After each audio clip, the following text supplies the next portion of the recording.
Hello all, welcome back to the session. So இந்த செஷன்ல நம்ம என்ன பார்க்க போறோம் அப்படின்னா கிளாஸ் அண்ட் ஆப்ஜெக்ட்ஸை பத்தி இன்னும் கொஞ்சம் நிறைய பார்க்க போறோம். லாஸ்ட் செஷன்ல நம்ம சிம்பிளா ஒரு கிளாஸ் கிரியேட் பண்ணி அதுக்குள்ள ஒரு மெத்தடு, அந்த மெத்தட்க்கு பேராமீட்டர்லாம் நம்ம எதுவுமே கொடுக்காம அந்த மெத்தட் எப்படி கால் பண்றது யூசிங் ஆப்ஜெக்ட் அப்படின்றத பார்த்தோம். இன்னும் கொஞ்சம் டீப்பா போய் நம்ம வந்து வேரியபிள்ஸை பத்தி பார்க்க போறோம்.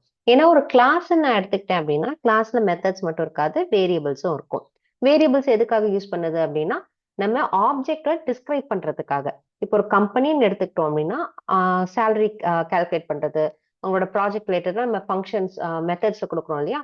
அதுவே ஒரு எம்ப்ளாயி பத்தின டீடைல்ஸ் கொடுக்கணும் அப்படின்னா like ID, name, age, phone number, address அந்த மாதிரி நம்ம ஸ்டோர் பண்ணணும் அப்படின்னா அதுக்கு நம்ம என்ன பண்ணுவோம், வேரியபிள்ஸ் வச்சுப்போம். ஸோ அந்த வேரியபிள்ஸை எப்படி கிரியேட் பண்றது?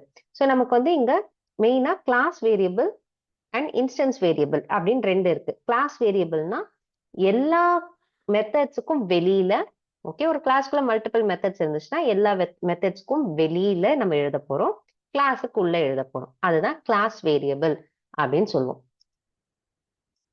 ஓகே, இதுவே இன்ஸ்டன்ஸ் வேரியபிள்னா என்ன அப்படின்னா ஒரு ஆப்ஜெக்ட் கூட ரிலேட் ஆகிற மாதிரி இருக்கிற ஆப்ஜெக்ட்ஸ் எல்லாமே நம்ம இன்ஸ்டன்ஸ் வேரியபிள் அப்படின்னு சொல்லுவோம். நம்ம பார்ப்போம் இன்ஸ்டன்ஸ் வேரியபிள் எப்படி கிரியேட் பண்றது, இனிட் மெத்தட் என்ன பண்ண போகுது அப்படின்றது எல்லாமே நம்ம பார்ப்போம். ஸோ இப்போ எனக்கு கிளாஸ் வேரியபிள் நான் கிரியேட் பண்றேன். ஸோ எப்போ நான் கிளாஸ் வேரியபிள் போகணும் அப்படின்றதுக்கு ஒரு ரீசன் இருக்கு இல்லையா. ஸோ எப்போ கிளாஸ் வேரியபிள் போகணும், எப்போ இன்ஸ்டன்ஸ் வேரியபிள் போகணும். ஸோ ஒரு விஷயத்தை எடுத்துக்கிறீங்க, அது எல்லா எம்ப்ளாயிஸ்க்கும் காமனா இருக்கு, எல்லா ஆப்ஜெக்ட்ஸ்க்கும் வச்சுக்கலாமா. ஸோ எல்லா ஆப்ஜெக்ட்ஸ்க்கும் காமனா இருந்துச்சுன்னா அது கிளாஸ் வேரியபிள்ல போக போகுது. ஸோ ஃபார் எக்ஸாம்பிள் ஒரு கிளாஸ் எடுக்கிறீங்க, ஒரு காலேஜோட ஒரு கிளாஸ் எடுக்கிறீங்க, அங்க இருக்க எல்லா பசங்களுக்கும் காலேஜ் பேர் ஒண்ணுதான், காலேஜ் அட்ரஸ் ஒண்ணுதான், ஏன்னா அவங்க எல்லாருமே அங்கதான் படிக்கிறாங்க. அதே மாதிரி எம்ப்ளாயிஸ் எடுத்துட்டீங்கன்னா அவங்களோட கம்பெனி நேம் ஒன்னாதான் இருக்க போகுது. ஓகே, வேற வேற கம்பெனி நேம்ல இருக்க போறது கிடையாது இல்லையா.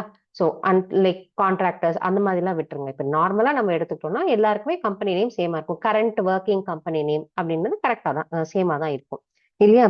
ஸோ அதை தான் நம்ம வந்து என்ன பண்ண போறோம், கிளாஸ் வேரியபிளா போட போறோம். ஓகே, ஸோ எல்லா ஆப்ஜெக்ட்டுக்கும் காமனா இருக்குதுன்னா அது கிளாஸ் வேரியபிள். இல்ல ஒரு சில இது வந்து நமக்கு வந்து அப்படி இருக்காது இல்லையா. இப்ப ஐடி தனித்தனியா தான் இருக்கும், நேம் தனித்தனியா தான் இருக்கும், ஏஜ் தனித்தனியா தான் இருக்கும். அது எல்லாமே நம்ம இன்ஸ்டன்ஸ் வேரியபிள்ல கிரியேட் பண்ணுவோம். ஓகேவா. ஸோ இப்போ எப்படி இந்த கிளாஸ் வேரியபிள நம்ம ஆக்சஸ் பண்றது அப்படின்னு பாத்தீங்கன்னா நம்ம ஆப்ஜெக்டை வச்சே ஆக்சஸ் பண்ணிடலாம். ஸோ நான் என்ன பண்றேன், இன்னொரு ஆப்ஜெக்டை கிரியேட் பண்றேன், EMP2. ஸோ இது ரெண்டுத்தையும் வச்சு நான் கம்பெனி நேமை பிரிண்ட் பண்ண போறேன்.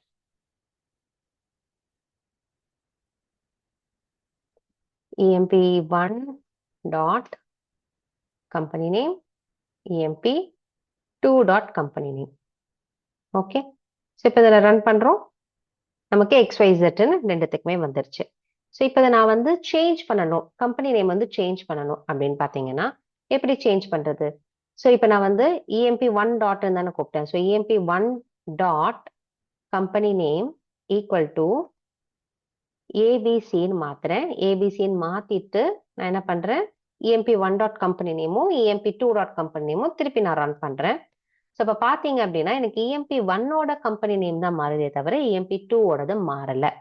ஓகேவா. ஏன் மாறல அப்படின்னு கேட்டீங்கன்னா நீங்க ஆப்ஜெக்ட் நேமை வச்சு கிளாஸ் வேரியபிளை சேஞ்ச் பண்றீங்க, வேல்யூ சேஞ்ச் பண்றீங்க அப்படின்னும் பொழுது உங்களுக்கு தனியான இன்ஸ்டன்ஸ் வந்து கிரியேட் ஆகி உங்களுக்கு அதுல தான் அப்டேட் ஆகும். ஸோ EMP1ஓட கம்பெனி நேம் தான் இனிமேல் ஏபிசியா இருக்குமே தவிர EMP2ஓடது ஸ்டில் பழசுதான் ரெஃபர் பண்ணும்.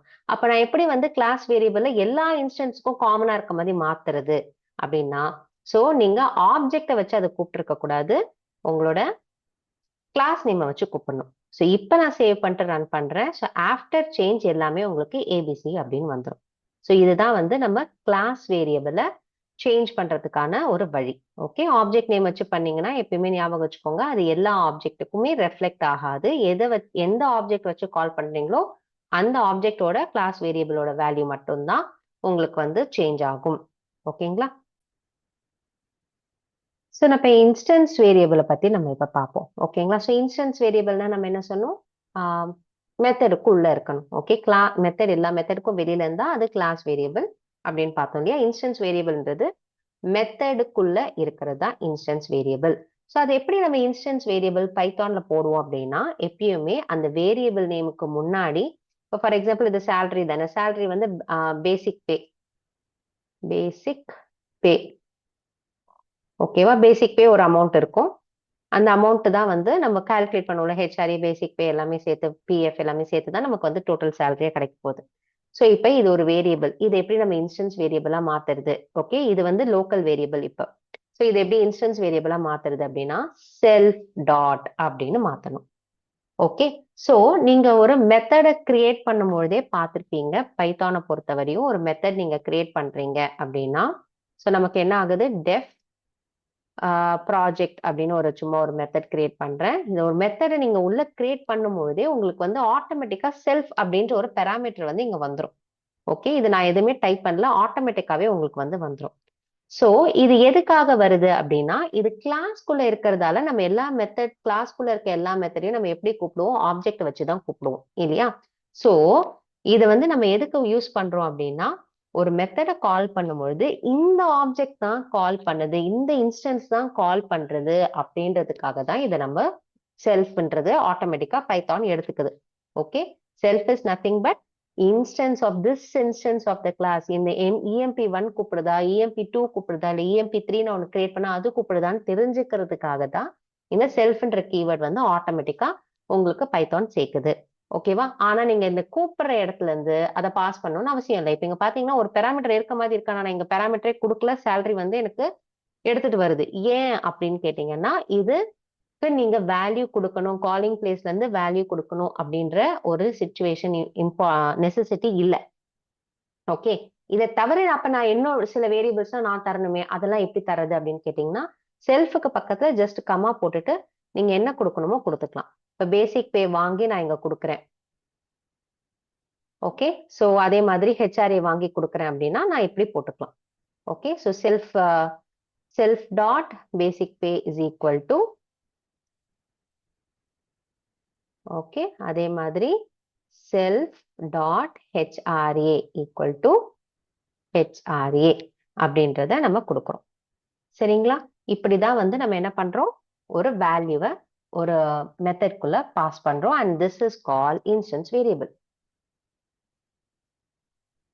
ஸோ இன்ஸ்டன்ஸ் வேரியபிளை பொறுத்தவரையும் ஒவ்வொரு இன்ஸ்டன்ஸுக்குமே இதோட காப்பி இருக்கும். ஸோ எல்லா இப்ப நிறைய 3 இது கொடுக்குறோம் அப்படின்னா மூணுத்துக்குமே வந்து டிஃப்ரெண்டா இருக்கும். ஓகேங்களா? ஸோ இப்போ EMP1 சேலரி நான் கொடுக்கும்பொழுது இந்த பேசிக் பேவும் ஹெச்ஆர்ஏவும் நான் சேர்த்து கொடுக்கணும். ஓகேவா? நான் சேலரி நான் மெத்தட் கூப்பிடுறேன், அப்ப அதுக்கு 2 பேராமீட்டர் நான் கொடுக்கணும் இல்லையா? ஸோ அதை நான் கொடுக்கணும் இங்க. ஸோ கொடுக்கும்போது எனக்கு என்ன ஆகுது, நான் 10,000 1000 அப்படின்னு கொடுக்குறேன். ஓகே, ஸோ அதுவே எடுத்துக்கிட்டு பாருங்க, பேசிக் பேக்கு 10,000 நீங்க கொடுக்குறீங்க, ஹெச்ஆர்ஏக்கு 1000 கொடுக்குறீங்க அப்படின்னு எடுத்துக்குது.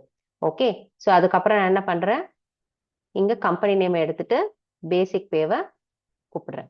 ஓகே, ஸோ இப்போ என்ன வருது அப்படின்றத நம்ம பார்க்கலாம். ஸோ EMP1 பேசிக் பே, EMP2 பேசிக் பே அப்படின்னு நான் ரன் பண்றேன். ஸோ இப்போ ரன் பண்ணும்பொழுது எனக்கு என்ன வருது, எரர் வருது. நான் இதை எக்ஸ்பெக்ட் பண்ணேன், ஏன்னா EMP1 டாட் சேலரின்னு கூப்பிட்டு தான் நான் எல்லாமே வேல்யூஸ் கொடுத்தேன். EMP2க்கு நான் இன்னும் கொடுக்கல. ஓகே, ஸோ அதுக்கு நான் எப்படி பண்ணணும், இப்போ EMP2 டாட் சேலரி அப்படின்னு கொடுத்துட்டு நான் என்ன பண்றேன், 20,000 2,000 அப்படின்னு கொடுக்குறேன். ஸோ இப்போ எப்படி பிரிண்ட் ஆகுதுன்னு பார்ப்போம். ஸோ இங்க பாத்தீங்கன்னா ஃபர்ஸ்ட்டுக்கு 10,000, செகண்டுக்கு 20,000. ஏன்னா நான் பேசிக் பே மட்டும் தான் கூப்பிட்டுருக்கேன், அதனால எனக்கு வருது. ஓகே, ஸோ இந்த இன்ஸ்டன்ஸ் தான் கால் பண்ணுது அப்படின்னு தெரியறதுக்காக நமக்கு என்ன பண்ணுது, பைத்தான் வந்து செல்ஃப் அப்படின்ற ஒரு பெராமீட்டரை அதுவே கொடுத்துக்குது. ஸோ செல்ஃப் டாட்னு நீங்க கூப்பிட்டீங்கன்னா அது இன்ஸ்டன்ஸ் வேரியபிளா ஆயிடும். ஓகேங்களா? இது இன்ஸ்டன்ஸ் வேரியபிள் கிடையாது. இந்த வேரியபிளை எதுக்கு யூஸ் பண்றோம், இன்ஸ்டன்ஸ் வேரியபிளுக்கு வேல்யூ கொடுக்கறதுக்காக நம்ம இதை யூஸ் பண்றோம். ஓகேங்களா? ஸோ இதை தவிர init அப்படின்ற ஒரு ஸ்பெஷல் மெத்தட் இருக்கு. அந்த மெத்தட் என்ன பண்ணுது அப்படின்றத நெக்ஸ்ட் செஷன்ல பார்ப்போம். இதெல்லாம் ட்ரை பண்ணிட்டு ஏதாவது டவுட் இருந்துச்சுன்னா கமெண்ட்ஸ்ல போடுங்க. தேங்க்யூ, பாய்.